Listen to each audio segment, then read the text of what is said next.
recording everything, and if the live wants to pick us up at some point and stop buffering, then everybody will just have to join us. It's already 25 to, so let's just get cracking. All right.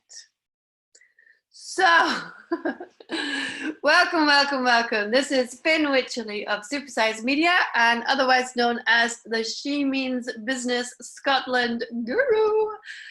So basically, She Means Business Scotland was set up in collaboration with Enterprise Nation and with Facebook as well. And the idea was to get as many women in Scotland to be trained up with all the good tools that they need to get themselves acquainted with Facebook and Instagram and Messenger and WhatsApp. So it was basically for women who are starting up in business or even dreaming about being in business, as well as women who are already established in business and looking at new kind of tools to be able to grow their business. But it's not just about the social media part of it. It's also about finding inspirational women that we can connect with, that can inspire us, that can help us understand, again, guide us how to move forward, especially during such troubling times that we're existing in at the moment. So my background is basically that I've been in social media for like centuries, pretty much, since the beginning of the dawn of digital and social media. Along with Les Melville, who's a guest on the show today, we've been trained by one of the top gurus in social media, a woman called Mari Smith, back in the dark ages, when Facebook didn't even have business pages. So we've been in this game for a very, very long time, and we've both got the honor of being able to work with lots and lots of different businesses across the universe. We are not limited to Scotland, and which is why our business has not been shut down at all. In fact, we're even busier than ever during this particular period in time, because all of a sudden so many businesses and charities and social enterprises recognize that unless they're online, they are literally not in existence anymore.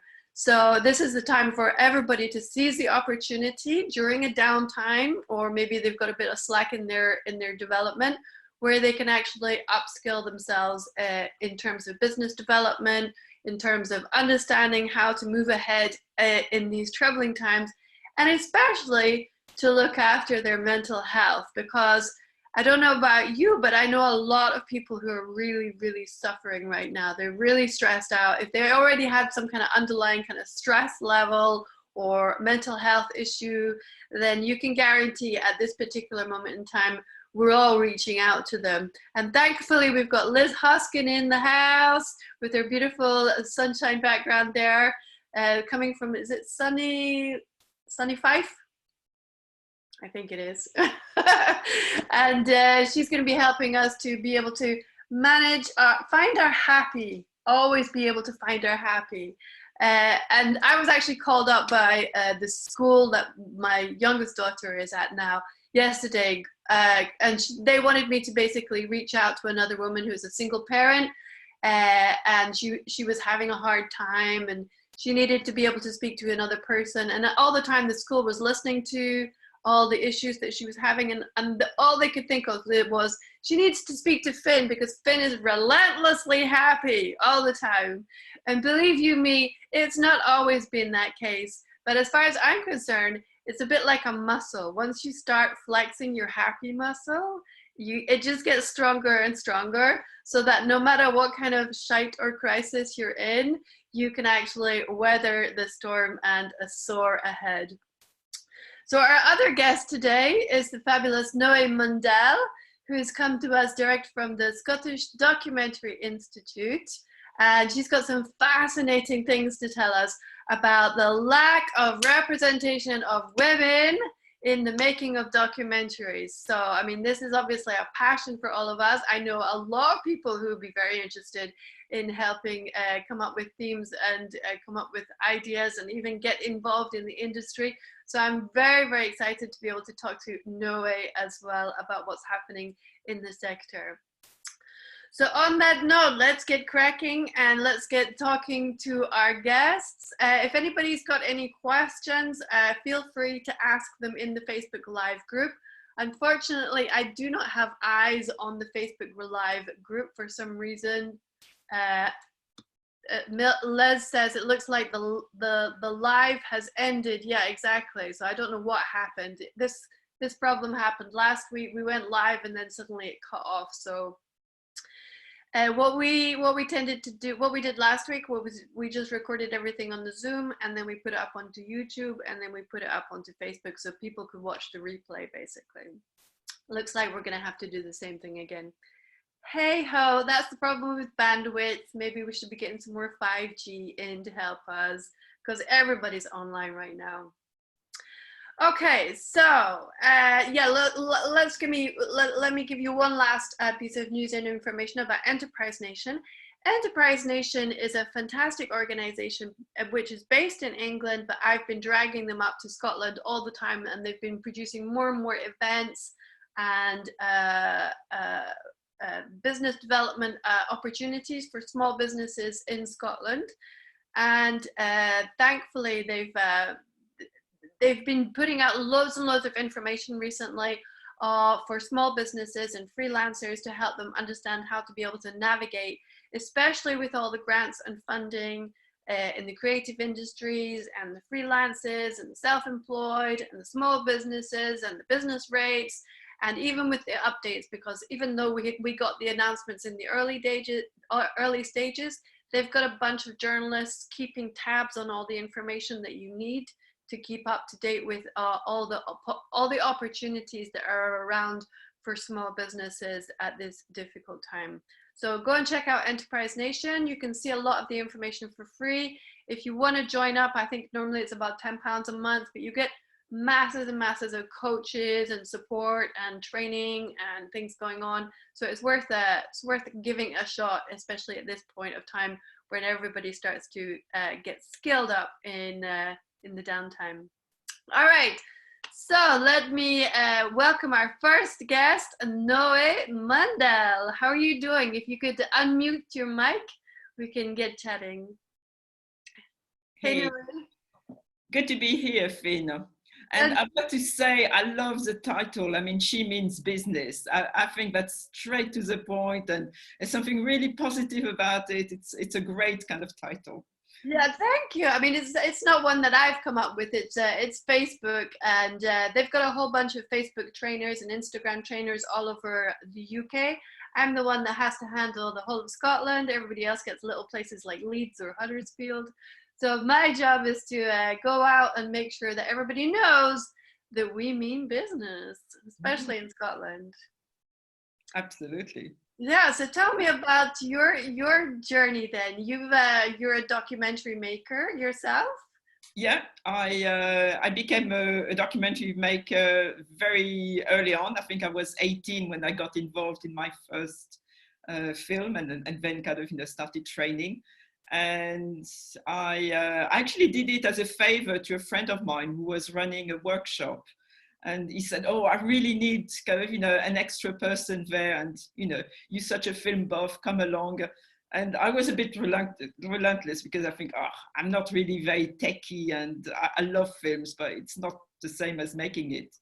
And then I went to the workshop and I completely fell in love with holding a camera. And then I fell in love with editing stories and then directing. And it's been a passion ever since, really.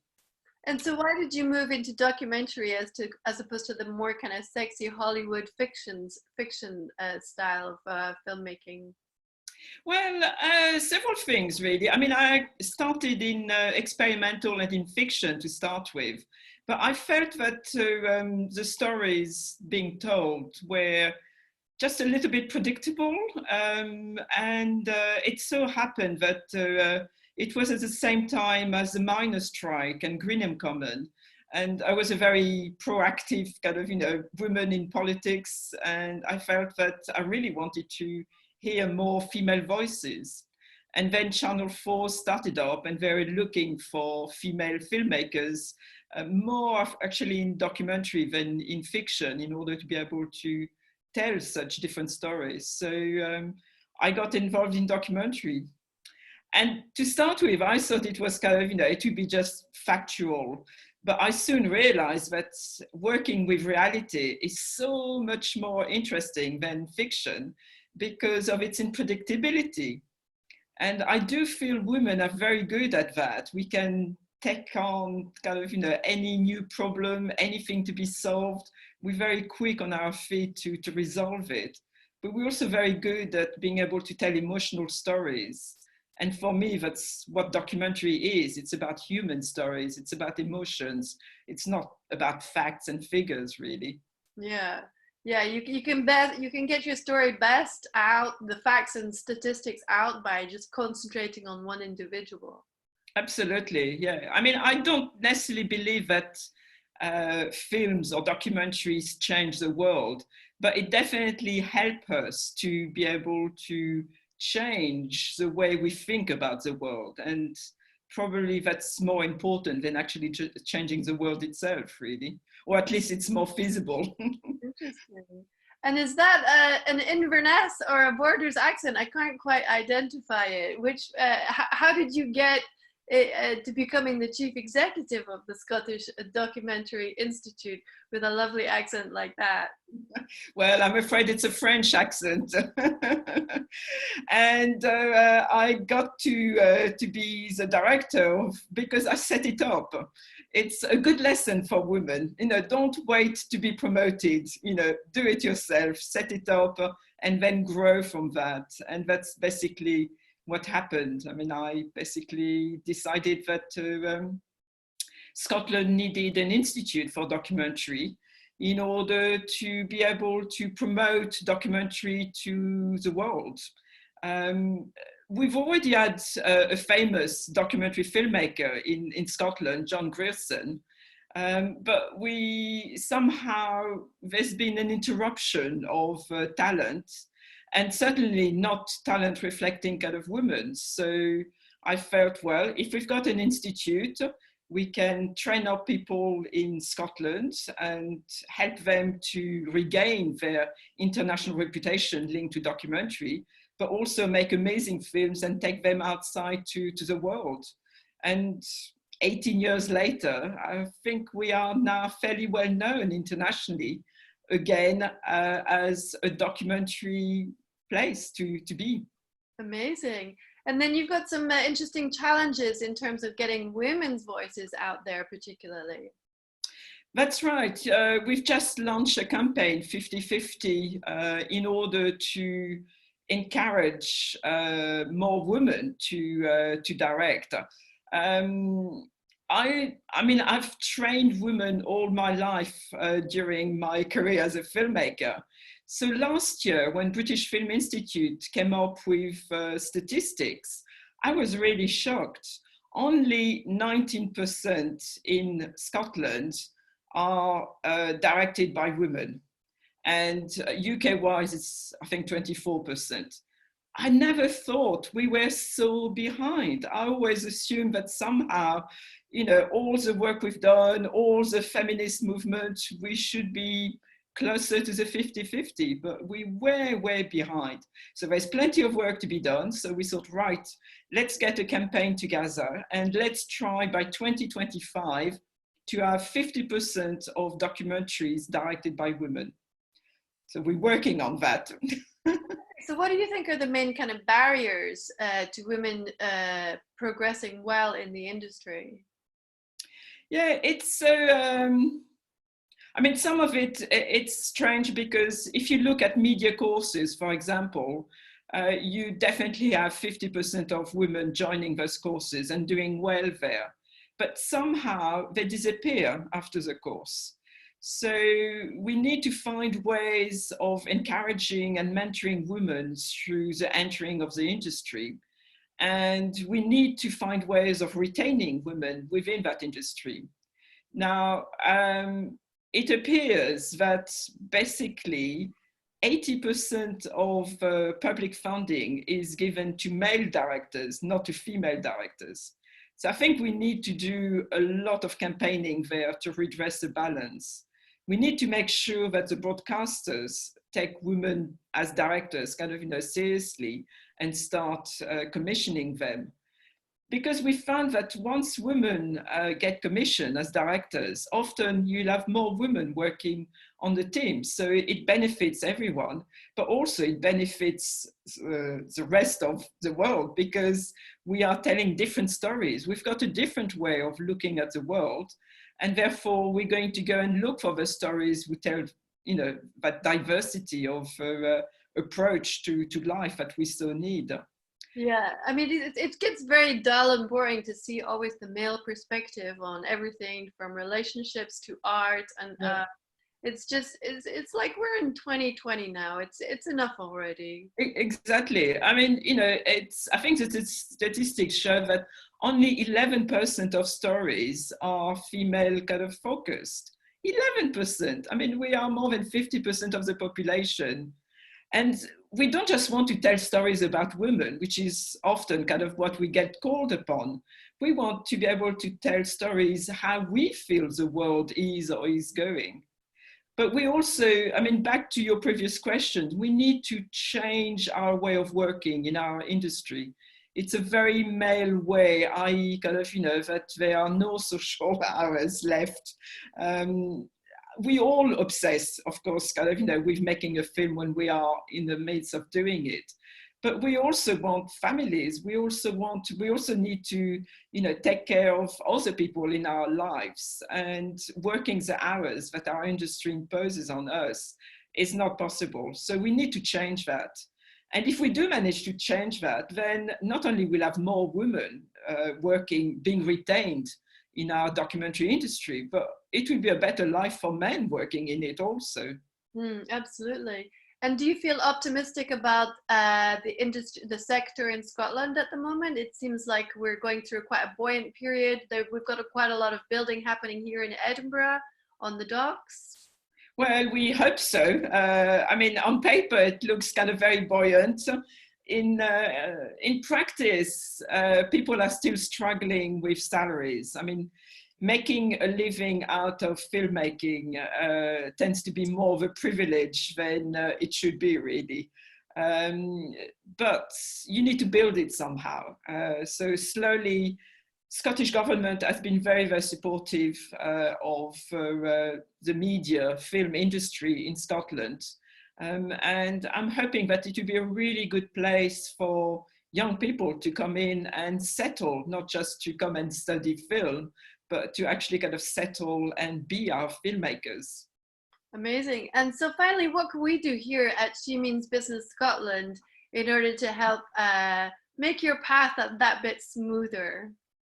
Well, firstly, I mean, documentary filmmakers have their fingers on many different areas of society. So to be in touch with women in business, it's really important, because you could become our ambassadors. You could put the word out of what we are trying to do, because our aims of promoting women, transforming our industry is, the same as yours, really.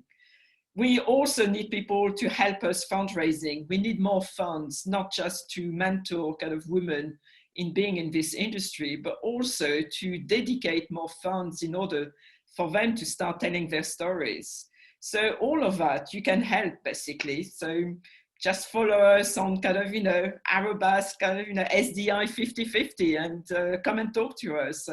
And we'll be very happy to organize anything that, you want to do. And if you want to watch more female films, if you want to kind of, get in touch with female filmmakers, we'll be happy to help on all the sides. Yeah, it could be quite interesting to do some documentaries about women in business in Scotland and the particular challenges and opportunities that we have as being feisty queens. Absolutely. Yeah. We need to put the word out. We mean business. Exactly. Yeah, brilliant.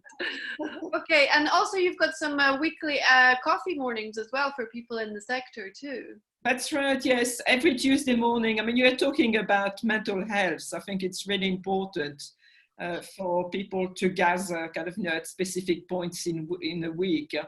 And talk. So we've got special guests coming to our morning coffees.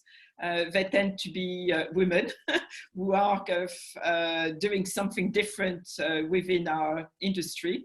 And they share how they're actually kind of surviving this period because for filmmakers, it's pretty dramatic. We cannot go out and do any filming. So we at home, so let's use this work kind of, this time to talk to each other, to find new ways of working, to find new networking. So yeah, every Tuesday morning at 10 o'clock, anyone can join. I'm sure it's quite interesting, even for non-filmmakers. Amazing. Thank you so much, Noe. It's been fascinating to be able to talk to you. So if anybody's wanting to be able to get in contact with Noe, obviously you can put a message under the live when we post it on Facebook, and also contact her at Scottish Documentary Institute as well. Okay, thank you so much. All right, so let's speak to our second amazing, gorgeous, and beautiful guest, Miss Les Melville. Hello! So happy to be here. Thanks, Finn.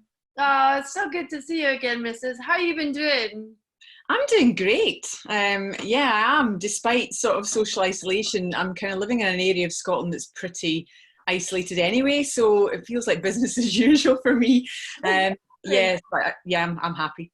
I mean, as online people, we don't get to have a rest at all because we've got no excuse but to keep on trucking.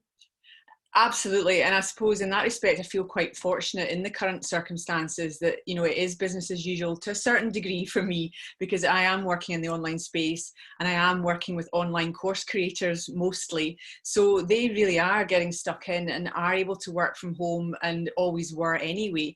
So yeah, it's just kind of, keeping on. So tell us, Liz, for those people who are not familiar with your sensational billness, what got you into social media, and particularly into Facebook?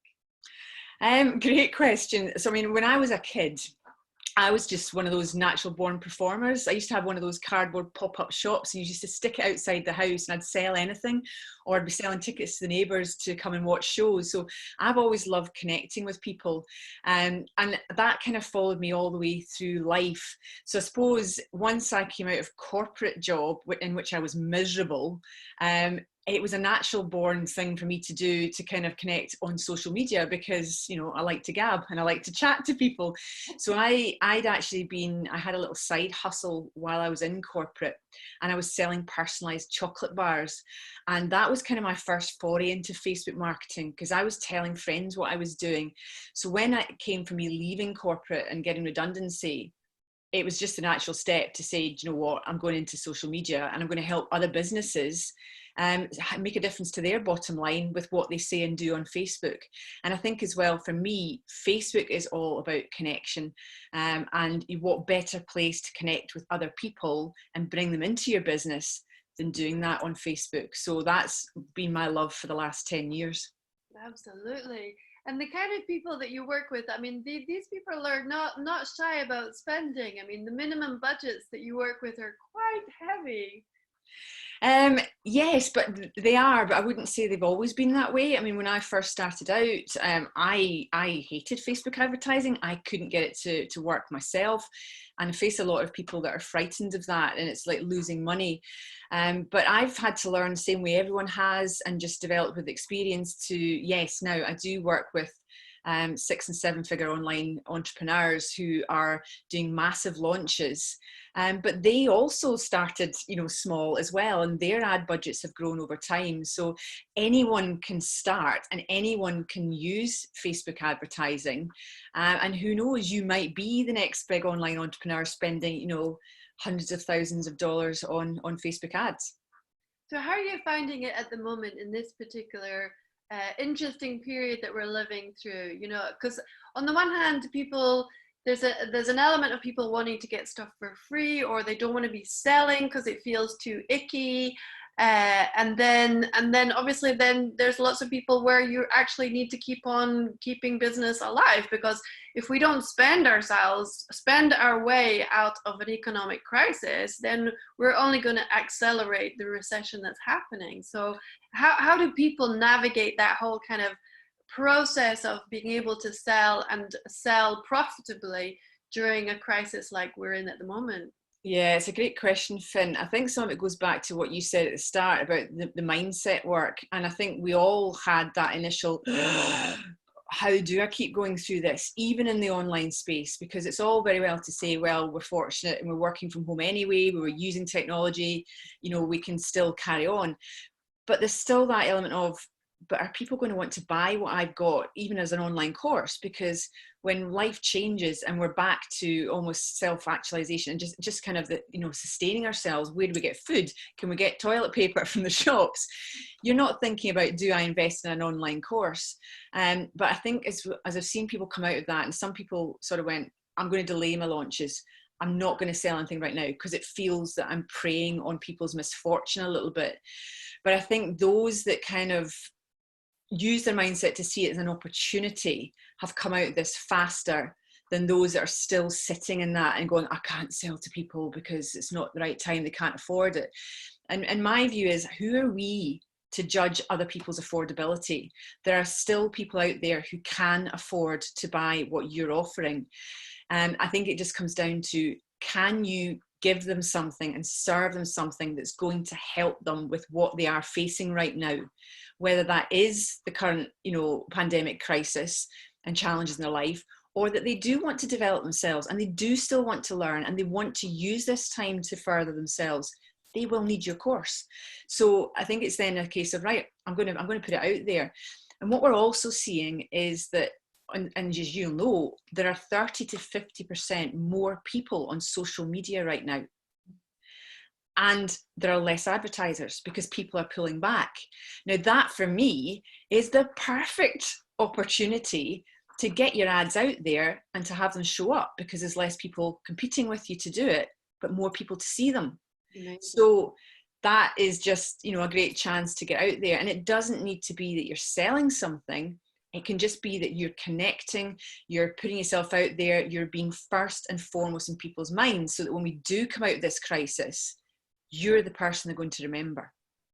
Amazing. So where's the furthest kind of company or person or organization that you're working with at the moment? Because you're dealing now with clients all across the world, and it's just wonderful to see that, you know, Scottish business women are not limited at all by the local high street, but are dealing with the international high street on a day-to-day level. Yeah, absolutely. I mean, I've got clients right now that are in Australia and on the Pacific coast of America, and then there's me in the middle. So it does kind of feel that I've got, you know, a very worldwide audience. Mostly, I have to say, it's the US clients that I work with, and Australia, and actually not so many in the UK, which is sad. Because I think a lot of us in the UK are a little bit behind the curve in terms of social advertising, and even just using social networks to promote and market our businesses. So I think, you know, things like what you're doing with this, Finn, is hugely important to show women business owners especially that they can connect and they can talk to people on Facebook and social media. They can advertise on there and they can really expand their businesses way outside, just as you say, the local high street. Yeah, amazing. And what would you say is the main reason why the UK is so behind? Because I mean, that was the same situation with me when I started up being a social media expert. I mean, all of my clients were American and Australian and Canadian, and that was pretty much it. There was pretty much nothing coming from the UK, because at that time, folk in the UK were like, oh, I don't want to spend money on that. What's the point? You know, that's just ridiculous. And even now, there's a huge reluctance to spend any budget on it. Whereas I have to just keep on putting out the message to say, if you're not putting any budget on it, none of your potential clients are ever going to see it, first of all. And second of all, if you have a strategy which is just about updating information on your feed, that's called publishing. That's not even called marketing.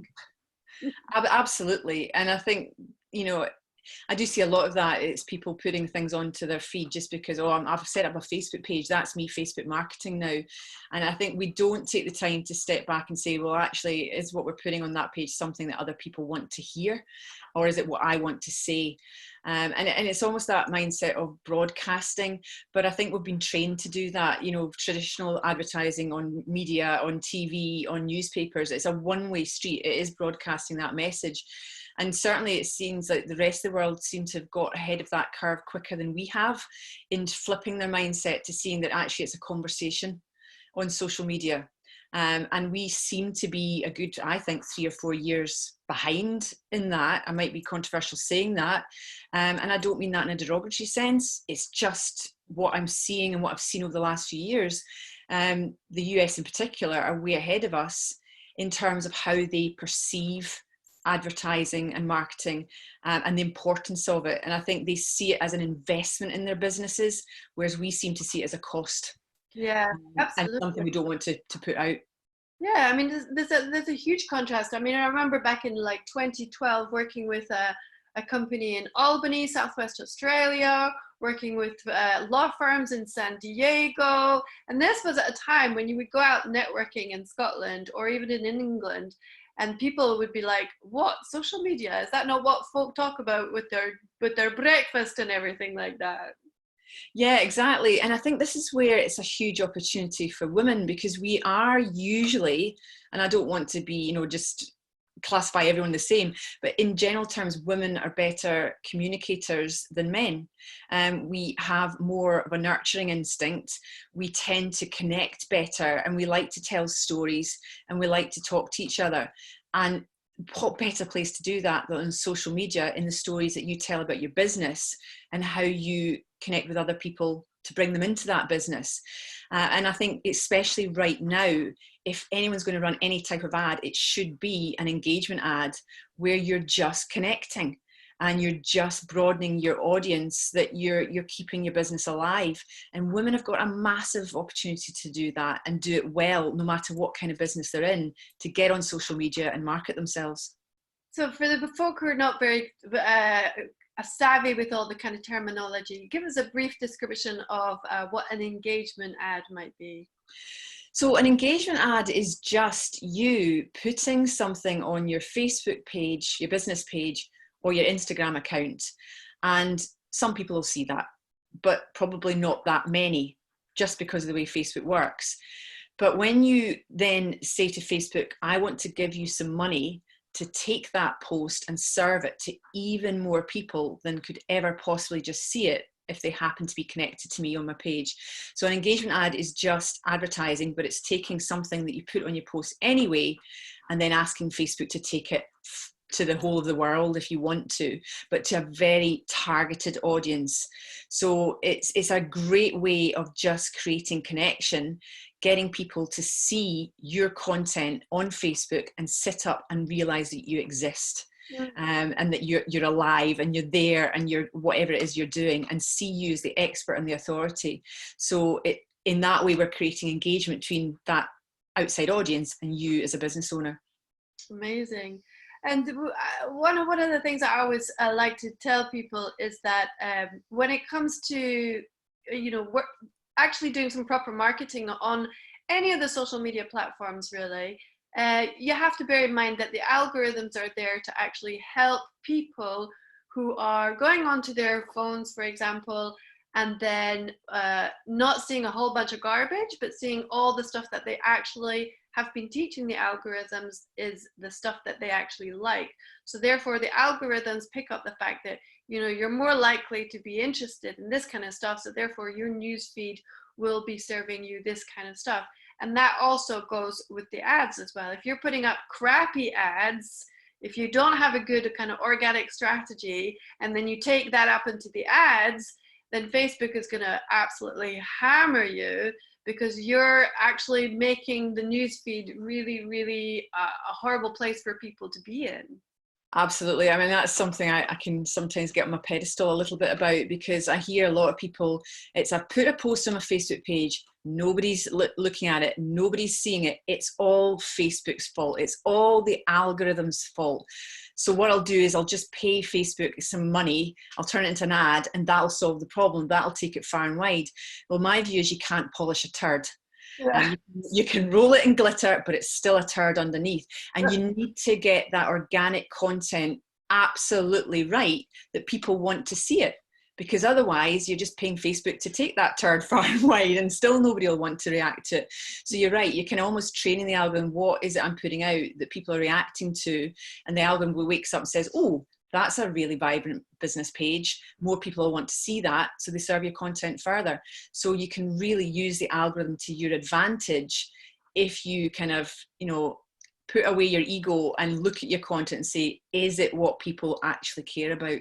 Absolutely. I mean, so if anybody's been putting up any ads lately, they'll know that there's a whole process that says, okay, if you're putting down like £5 or £10 to make sure that these types of people see this content, they'll show you that, you know, if it's a bad ad, basically, it'll only be seen by like 800 people. But if it's a great ad, it'll be seen by 2,500 people. So they're basically letting you know that if you are rubbish, if your marketing strategy is rubbish, they will diminish the impact that you're going to have in the newsfeed. Whereas if you actually create something that everybody wants to engage with, people are clicking through, people are liking it, people are commenting and sharing, then guess what? You're going to get a massive thumbs up from the algorithms, and they're going to show it to as many people as possible for the cheapest possible cost as well.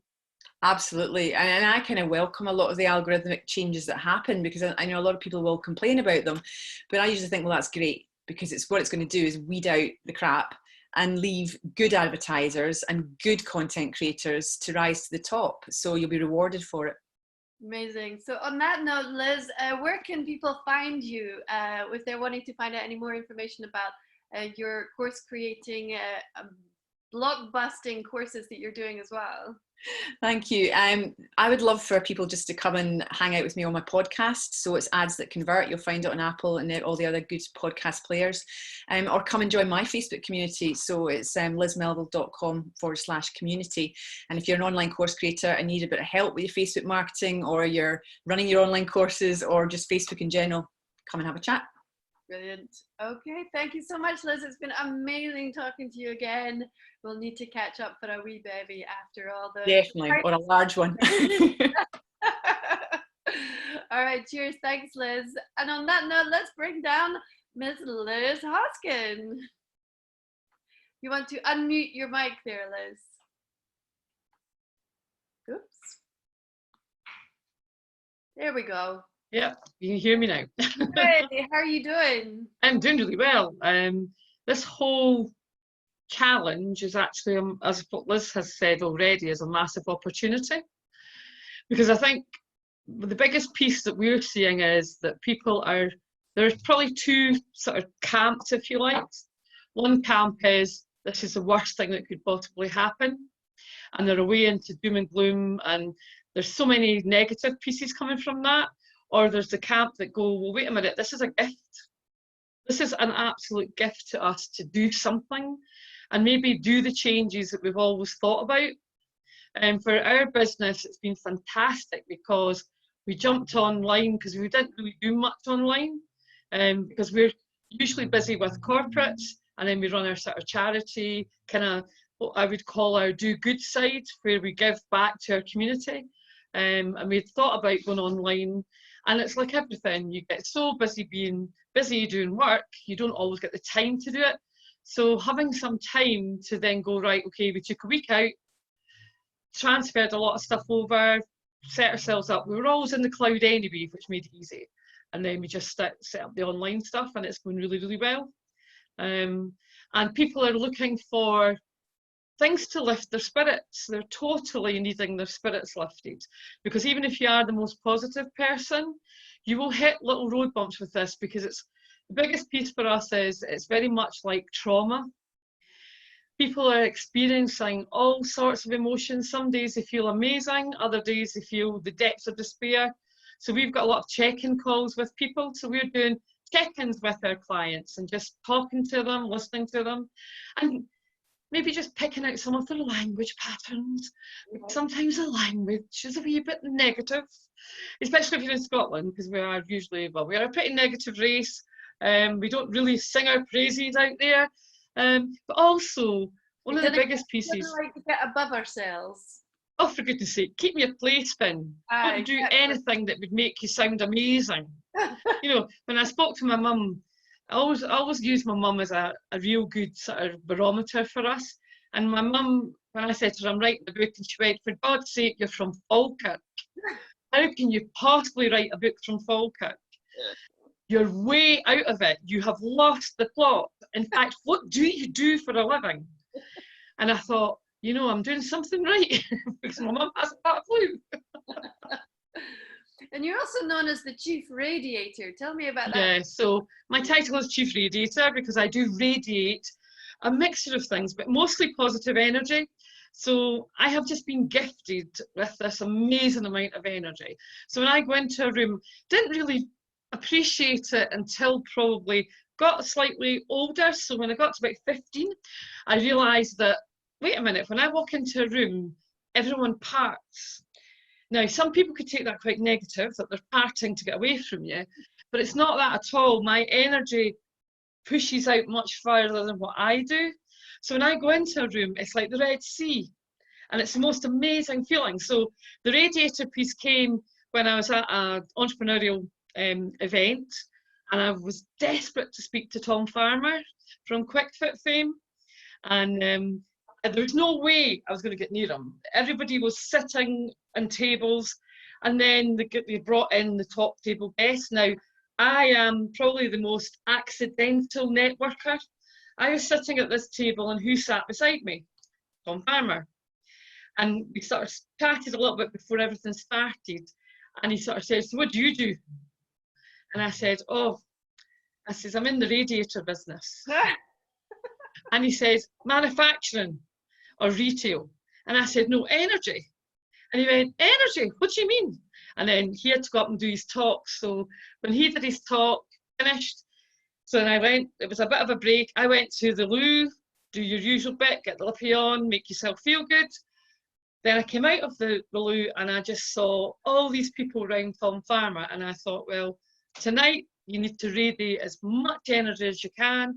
Walked up, as I walked up to the crowd, it just parted. And Tom was just standing there, and he looked at me and he went, it's the Chief Radiator. And I thought, fantastic, I'm going to keep that forever. Nice. So it's him that he sort of said, that's what you are, and you do what you say that's on the tin. So the Chief Radiator developed a program, and it's called the WOW system.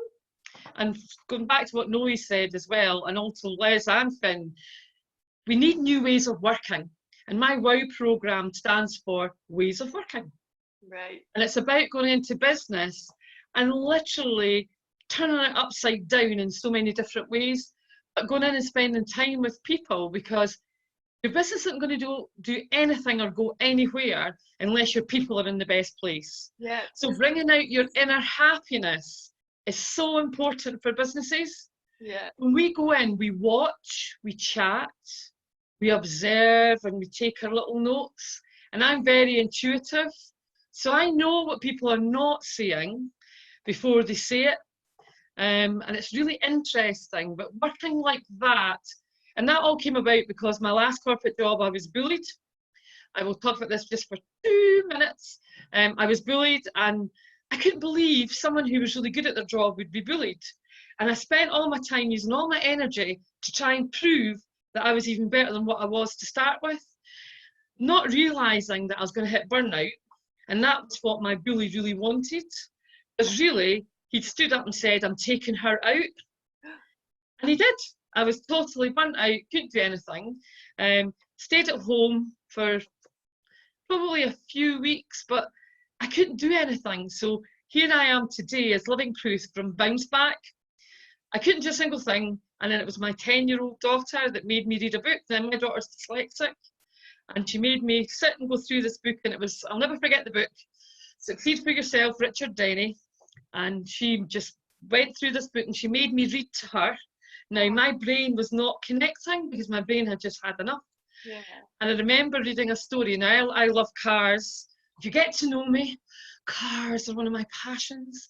So the story was, you're sitting at the traffic lights in your Audi Cabriolet, and these Neds come up and chuck their McDonald's rubbish in your car. How would you feel? And I literally felt my brain rewire at that very minute. And I went, well, I'd be absolutely raging. And I had this whole load of emotion, and it just unlocked something.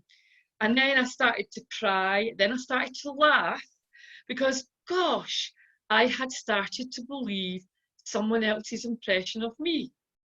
And I just realised how stupid, how ridiculous I'd been, because I'd never really thought about it. I was so busy trying to prove something, which is a very female trait. But when I stopped trying to prove something, wow, it was amazing, because I went, wait a minute, right, this is what I'm going to do. I'm going to leave this business, I'm going to have a business, don't know what I'm going to do, but I'm going to make a difference into businesses. I need to make the business world a better place. That was my big thing. Hadn't a clue how I was going to do it. I am very much about fire, then take aim, get going, and then do something. Yeah. And I went into my first business, and I literally got shown the door. And what I decided to do was go to my customers. And I did that, and the guy just took me out and he said, Liz, it's lovely to see you again. You're really, really nice. We do like you, but we don't need what you're trying to sell us. And at that minute, my brain just went, okay, so you've got a challenge. What's your challenge? Because there's something annoying people, because I could hear them all sort of picking away in the corner. And he went, oh my God, we have these marketing calls we need to make, and we all hate them. So again, invention straight away. I had an idea. I said, right, take me back in. I'm going to show you this presentation. I hadn't a clue what the presentation was going to be, but thinking on your feet. And as a chief radiator, if you've got the energy, you can do anything. It doesn't matter. And I stood there and I put all this stuff up on the flip chart, and I quite liked the way it sounded. And I knew he would go for the cheap version, but I had a little twist in my cheap version that meant if you went for the cheap version, I'd actually earn much more. And he went, I'm going for that one. And I went, best choice ever. And within 3 months, I had doubled my salary. Oh, wow. And it was such an amazing feeling. And he said, you cheated me. And I said, no, I read you and you went, you like cheap. So I gave you a cheap solution, but you did not expect me to achieve. And that's a beautiful thing about people, because they don't know how to read each other. And it's quite interesting. So I do this all the time for people. And the biggest thing in this time, there are 3 little things you need to remember. Every day you have a choice. You choose what type of day you're going to have. Do not wait till you wake up and put the curtains back, because it's usually, and I'll say the best Scottish word ever, dreich. We have sun, but we have Baltic winds. We get sunshine, but we actually get weather beaten because it's so cold. I wouldn't even call it sunshine. I call it daylight. Love it. You know, so you choose. So every night before you go to bed, don't wait till the morning, because if you wait till the morning, you'll just not do it. And all you have to do is say to yourself before you go to sleep 3 times, because the brain thinks in 3s. Tomorrow morning when I wake up, I'm going to have, or I'm going to do, and just choose what your day is going to be like. Pop off to sleep. Don't get up with the alarm straight away. Just give yourself a couple of seconds just to kind of come at one with the world, and then get out of bed, and your brain will go, oh, you're going to do this today, or you're going to achieve this today. Have a chuckle, and then just go about your day. And if you meet any obstacles, the next thing is a positive pause. And the positive pause is literally, when you meet an obstacle now, it's usually 2 things. There's no milk, and especially in these times, if you've not been out doing your shopping, you might not have enough bread, or someone might eat the bread because you're all at home now. And if anything like that knocks you off, stop, put your hands down at your side, and pause just for 3 seconds. Pause. Don't let it bubble up and come right out the top before you say something that no one wants to hear. So just choose your days the night before, do your positive pause. And the third thing is, create the most amazing playlist. You need a playlist just now. You need a playlist for relationships, you need a playlist for business, but you need a playlist for you that just, you know, the songs that just make you feel, oh, amazing, you know. So all the good ones, I have Lady Gaga, Titanium. I just absolutely love that song because you've put me down, but I get back up again. Yeah. And it's that type of thing. So I've got my playlist for every occasion. And as chief radiator, I'm happy to share that with you because it'll make you feel really, really energetic. Amazing. I love that. I think that's brilliant. Yeah, as I was saying earlier, you know, I mean, some of these examples are really kind of simple, but it's hard to get into the habit of putting them into practice. But honest to goodness, when you actually put them into practice, it's like a muscle that just gets stronger and stronger, despite your genetic inclination as a Scot to be a miserable old shite bag. But also you need to look out for the drainers, you know, and especially in this time, you need to really choose your friends and your network. And all the drainers, just sift them out slowly. And you don't need to be nasty about it, but just kind of avoid them or put them on a wee shelf somewhere so that you can come back to them if you want to. This is really important time to not spend any time with people who are going to influence your mindset. I mean, as Liz was saying, as Noe was saying, as you were saying with that bullying character, because if you spend time with them, they're actually going to influence the way you think about stuff. So definitely. Just keep your space, keep your distance, and make sure you're surrounded by people that are moving ahead in life, just like our fantastic guest on the She Means Business Scotland show. So that's exactly why we have set up this show, so you can be inspired by these incredible guests that we've had on today. I'd like to give my amazing, fantastic thanks to Noe Mendelle of the Scottish Documentary Institute, the incredible Liz Melville of lizmelville.com, and Liz Hoskin of Positive Qualities as well. Next week, we've got the incredible Lindsay Leroy of the Scottish Design Collective. She's going to be talking about how to shop more ethically in Scotland. We've also got the amazing Helen Carlin of Rowan Alba. That's a homeless charity. And she is going to be super controversial, and she's going to tell us about why the homeless sector is not fit for purpose and what we need to do about it. And she runs a £1 million homeless charity here in Edinburgh, and I'm on the board of that too. And then finally, we've got Sabia Voraji, who's a great friend, and she's going to be talking about 3 simple steps to ask for what you want. She's actually come out with an amazing book called 6 Steps to 6 Figures for Women. And it's about getting women to ask those questions and make sure they're being heard and changing their mindset. And I think that's one of the themes that we've been having all throughout the experience today. So one final thing I want to tell you about is if you want to be if you want to be on the podcast, if you want to be a guest on the show, feel free to hit me up in the DMs or slide into my DMs, as they say on Instagram, and give me a shout out. I know that a lot of you have put yes into your messages when you are saying that you wanted to be a member of the group, but I'm going to need a little bit more of a pitch than that. So give me reasons as to why I should have you on the show, or what kind of powerful message you've got to be able to inspire and motivate women who need to have that kind of connection. So on that note, I'd like to thank everybody ever so much for being here today. And this has been me, Finn Wycherley of Supersize Media and She Means Business Scotland. And I'll see you next week. Thank you very much.